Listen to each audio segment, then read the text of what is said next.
Menga ishonib kutib turgan yaqinlarimning oldida Allohim yuzimni yoriq qilgin. Meni sinishimni poylab turgan, meni yiqilishimni kutib turgan, xato qilishimni poylab turgan nomardlarga pastkash hasad yo'ylarni oldida Allohim boshimni egib qo'ymagin.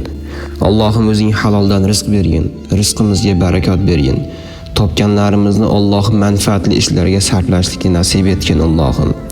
Ota-onalarimizni rozi qilib jannatni o'zimizga vojib qilishni nasib etgin Allohim. La havla va la quvvata illa billahil aliyyil azim.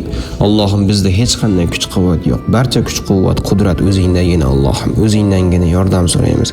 Hech qachon bizni Allohim bir daqiqaga, bir onga ham o'zimizni holatimizga tashlab qo'ymagin ya Rabbim. O'zingdangina yordam so'raymiz. Allohumma salli va sallim ala nabiyina Muhammadin va ala alihi va ashabihi ajmain bi rahmatika ya arhamar rohimin.